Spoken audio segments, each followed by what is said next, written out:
Hey everyone, I got a quick tip for you. So when you are communicating, you don't have to be good or great at it, but it must be effective. So in order for you to be effective, think about yourself as the sender. You have a receiver of your messaging. If you don't get the answer or feedback you thought you were supposed to hear, it's because you, the sender, did not send the message out the right way. Oftentimes, when people have a miscommunication, block communication, low levels of communication, or none at all, they point the finger at someone else.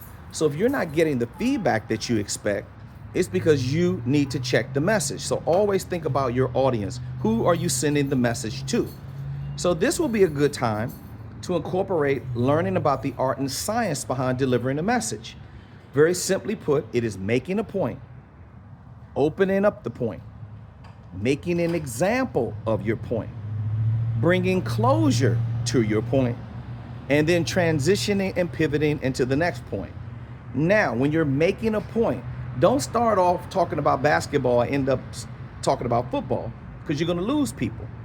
Then you want to open up the point. Why do you want to open up the point? You want to do that for audience participation and interaction, feedback, back and forth. It's a conversation. It's a two-way conversation.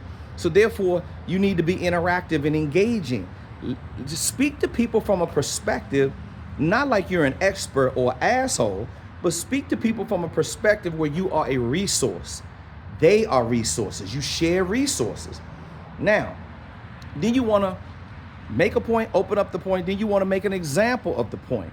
So when you're making an example of the point, you want to use some type of statistical data with not going overboard. You thinkers and STEM and tech people, you don't want to hit them with too much, but statistical data is great. A real story to anchor in your messaging from real life experiences. People really respect that instead of making shit up, right?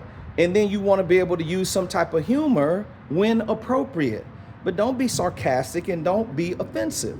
Now, then you want to bring closure to your point. Now, what does that look like? That means that, hey, everyone, I had these 3 R's to success. Does anybody remember the first R? Research. That's great. What happens when you do research? Then you hit a button called recall. And what pops up after that? Resources.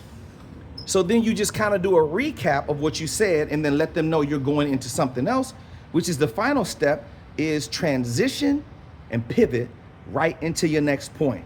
So let me repeat that for those that didn't get it. Make a point. Open up the point. Make an example of your point. Bring closure to the point. Transition and pivot right into the next point.